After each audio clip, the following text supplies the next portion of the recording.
क्या आपको पता है हम भारतीय लोगों की सबसे बड़ी समस्या क्या है? पहले तो आपको क्या लगता है? आपकी राय नीचे कमेंट करें।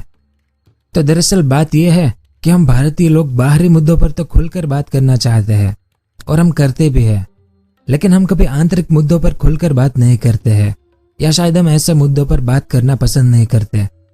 अब आंतरिक मुद्दों पर बात ना करने की इसी आदत के कारण आज हम भारतीय लोगों में हेल्थ से जुड़ी एक कॉमन प्रॉब्लम तेजी से बढ़ने लगी है, जिसे हम इरेक्टाइल डिसफंक्शन और शॉर्ट में ईडी भी कहते हैं, जिसे हमारी अपनी भाषा में हम नपुंसकता कहते हैं। तो जानकर आश्चर्य होगा आपको कि आज हमारे भारत को दुनिया में नपुंसकता की राजधानी कहा जाता है, क्योंकि भारत में ईडी की प्रॉब्लम को खुलकर शेयर नहीं किया जाता और ये भारतीय लोगों के लिए सिर्फ एक प्रॉब्लम ही नहीं बल्कि शर्मिंदगी का कारण भी है, जिस बारे में बताकर वो खुद को नीचा नहीं दिखाना चाहते। तो आज के इस वीडियो में हम इसी के बारे में विस्तार से जानेंगे कि आखिर भारत में इरेक्टाइल डिसफंक्शन क्यों तेजी से बढ़ता जा रहा है। आज भारत में यह प्रॉब्लम कितनी कॉमन बन चुकी है। इसके अलावा हम इरेक्टाइल डिसफंक्शन से जुड़ी कुछ स्टडीज पर भी ध्यान देंगे, जिससे कि हमें इस बारे में गहराई से नॉलेज मिल सके। इसके अलावा और भी बहुत कुछ जानने को मिलेगा आपको इस वीडियो में, तो वीडियो के आखिर तक हमारे साथ बने रहिए। सबसे पहले तो इस मैप को देखें। दुनिया के किन किन देशों में नपुंसकता की दवाइयाँ कितनी ज्यादा और कितनी कम बिकती है, इस बारे में इस मैप में दिखाया गया है। जैसे ये डार्क ब्लू कलर में जितने भी देश है, लगभग पूरा एशिया, इसमें नपुंसकता की दवाइयाँ सबसे ज्यादा बिकती है, जिसमें हमारा भारत भी शामिल है। और अफ्रीका महाद्वीप और लैटिन अमेरिकी देशों में नपुंसकता की दवाइयाँ सबसे कम बिकती है। तो अब बात करते हैं कि हमारे भारत में इरेक्टाइल डिसफंक्शन कितना कॉमन है और स्टडीज का ईडी के बारे में क्या कहना है। तो इसके लिए तो आपको पहले यह समझना होगा कि आखिर इरेक्टाइल डिसफंक्शन क्या है। तो दरअसल सेक्सुअल इंटरकोर्स के दौरान जब पुरुष को इरेक्शन नहीं हो पाता है, या जब वो अपने इरेक्शन को ज्यादा समय तक मेंटेन नहीं रख पाता है, तो ऐसी कंडीशन को विज्ञान की भाषा में इरेक्टाइल डिसफंक्शन का नाम दिया जाता है, जिसे मामूली बोलचाल में हम नपुंसकता भी कहते हैं। तो अब ये समझ लेते हैं कि आखिर दुनिया भर में जो स्टडीज हुई है इस बारे में वो क्या क्या कहती है। तो यह जानकर हैरानी होती है कि भारत में आज दुनिया की दूसरी सबसे बड़ी आबादी रहती है, लेकिन फिर भी यहाँ ईडी की समस्या बढ़ती हुई नजर आ रही है। ईडी को लेकर फाइजर अपजोन की तरफ से 2020 के दौरान एक सर्वे कंडक्ट किया गया था, जिस रिपोर्ट में इस बारे में विस्तार से बताया गया है। तो फाइजर की रिपोर्ट के अनुसार भारत में 28% महिलाएं अपने पार्टनर से रिश्ता तोड़ने का विचार कर सकती है। कब? अगर उनका पार्टनर इरेक्टाइल डिसफंक्शन के इलाज पर अपनी सहमति नहीं देते हैं तब। वहीं हमारे भारत में 56% पुरुष ही ऐसे हैं जो इरेक्टाइल डिसफंक्शन को लेकर खुलकर विचार करते हैं। इसके अलावा भी कई रिपोर्ट्स में साफ हो चुका है कि भारत में सेक्सुअल सेटिस्फैक्शन ना मिल पाने की वजह से 20 से 30% रिश्ते असफल हो जाते हैं। मतलब यहाँ एक बात तो साफ हो जाती है कि किस तरह से ईडी लोगों के रिश्ते को प्रभावित कर सकता है, अगर लोग इस बारे में खुलकर विचार नहीं करते हैं तब। वहीं अगर हम जागरूकता की बात करें तो भारत में मात्र 53% पुरुष ही ईडी को लेकर जागरूक है, लेकिन सामने भारत के 78% महिलाएं ईडी के बारे में जागरूक है। इसके अलावा 35% पुरुष तनाव को इरेक्टाइल डिसफंक्शन का मुख्य कारण समझते हैं। वहीं 46% महिलाएं भी तनाव को इरेक्टाइल डिसफंक्शन का मुख्य कारण समझती है। और सिर्फ इतना ही नहीं, भारत के 75% पुरुष और 66% महिलाओं को ऐसा लगता है कि कम उम्र पर बुढ़ापा जैसी हालत भी इरेक्टाइल डिसफंक्शन का ही एक कारण है। तो इन सब आंकड़ों को देखकर यह साफ अंदाजा लगाया जा सकता है कि काफी कम लोग ही ईडी को लेकर जागरूक है या इसके कारणों को ठीक से समझते हैं। अब यह प्रॉब्लम तो आज कॉमन है, लेकिन पुरुष और महिलाओं में इरेक्टाइल डिसफंक्शन के इलाज को लेकर क्या क्या सहमति है। तो रिपोर्ट्स के अनुसार 82% महिलाएं मानती है कि घरेलू इलाज और दोस्तों की सलाह लेने के बजाय डॉक्टरी इलाज लेना एक बेहतर कदम है। वहीं सिर्फ 61% पुरुष ही डॉक्टरी इलाज पर अपनी सहमति दे पाते हैं।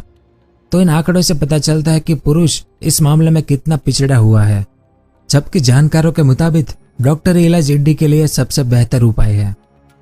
अब जब बात डॉक्टर की आई है तो उनकी भी राय जान लेते हैं। तो 96% डॉक्टर मानते हैं कि इरेक्टाइल डिसफंक्शन से लड़ने में पार्टनर की सबसे अहम भूमिका होती है। ऐसे में यह जरूरी है कि भारत में लोग खुलकर अपने पार्टनर से इस बारे में विचार करें और अपने पार्टनर की बात को नज़रअंदाज ना करें।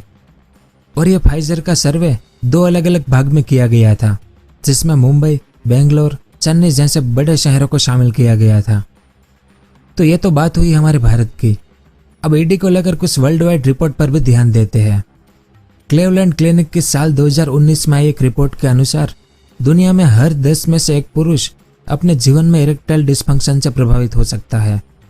इसके अलावा international journal of importance and research के अनुसार साल 1995 में करीब 152 मिलियन पुरुषों को इरेक्टाइल डिस्फंक्शन से प्रभावित होने का अनुमान था, जिसके बाद साल 2025 तक ये 322 मिलियन पुरुष तक पहुंच सकता है। यह रिपोर्ट आपको WHO यानी वर्ल्ड हेल्थ ऑर्गेनाइजेशन की वेबसाइट पर भी मिल जाएगी। और इस WHO की रिपोर्ट के अनुसार इरेक्टाइल डिस्फंक्शन हर साल 15% पुरुषों को प्रभावित करता है।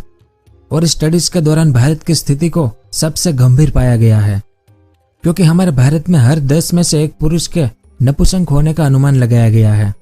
भारत में पिछले कुछ सालों में वाइग्रा की सेल्स भी काफी ज्यादा इंक्रीज हुई है, जिससे यह साफ पता चलता है कि पुरुष दवाओं पर कितना ज्यादा निर्भर होते जा रहे हैं, जो कि उनके लिए बेहद ही खतरनाक है। सेल्स इंक्रीज होने के कारण यह भी हो सकता है कि पुरुष अपने खराब प्रदर्शन को लेकर बहुत चिंतित है। अब इस मैप को ही देखें। साल 2015 तक इन दवाइयों की बिक्री बहुत ही ज्यादा होती थी, लेकिन इसके बाद ऐसी दवाइयां लेने वालों की संख्या में काफी कमी आई है, जो कि एक अच्छी बात है। लेकिन इन आंकड़ों से एक बात तो साफ हो जाती है कि इरेक्टाइल डिस्फंक्शन दुनिया के लिए कितनी कॉमन प्रॉब्लम है। तो चलिए अब सबसे जरूरी और आखिरी पॉइंट को समझ लेते हैं कि आखिर भारत में इरेक्टाइल डिस्फंक्शन क्यों बढ़ रहा है और इसके कारण कौन से हैं। तो भारत में खराब लाइफस्टाइल की वजह से इरेक्टाइल डिस्फंक्शन का खतरा बढ़ता ही जा रहा है। इरेक्टाइल डिस्फंक्शन कुछ कॉमन कारणों की वजह से देखने को मिलता है, जिसमें सबसे पहला आता है पुअर ब्लड फ्लो। तो poor blood flow diabetes, high blood pressure और स्मोकिंग जैसे मेन कारणों की वजह से देखने को मिलता है। दूसरा सबसे बड़ा कारण है साइकोलॉजी प्रॉब्लम, जिसमें तनाव और डिप्रेशन जैसे कारण देखने को मिलते हैं। इसके अलावा hormonal problem, drug and medication और नर्व डैमेज जैसे कारण भी इसमें शामिल है। अब स्मोकिंग के बारे में हुई स्टडीज पर ध्यान दें तो भारत में स्मोकर्स बहुत तेजी से बढ़ते नजर आ रहे हैं। भारत में युवा स्मोकर्स की संख्या आज करोड़ों में है और हमारे केंद्रीय मंत्री डॉक्टर हर्षवर्धन के अनुसार भारत में हर साल 13 लाख लोगों की जान सिर्फ तंबाकू की वजह से जाती है। और चीन के बाद भारत में युवा स्मोकर्स की संख्या सबसे ज्यादा है। तो इन आंकड़ों से एक बात तो साफ हो जाती है कि भारतीय युवा किस तरह की लाइफस्टाइल अपना रहे हैं। कुछ रिपोर्ट्स की माने तो ज्यादा स्मोकिंग करने से इरेक्शन को बनाए रखने में प्रॉब्लम आती है। इस कारण ये भी एक कारण है ईडी के लिए। इसके अलावा साल 2016 में हुए एक अध्ययन के मुताबिक किसी और देश की तुलना में भारत में डायबिटीज का खतरा सबसे ज्यादा रहता है। अकेले भारत में डायबिटीज ही 2% मौत के खतरे का कारण बनता है और किसी अन्य बीमारी की तुलना में डायबिटीज के मरीजों को इरेक्टाइल डिस्फंक्शन होने के चांसेस काफी ज्यादा होते हैं।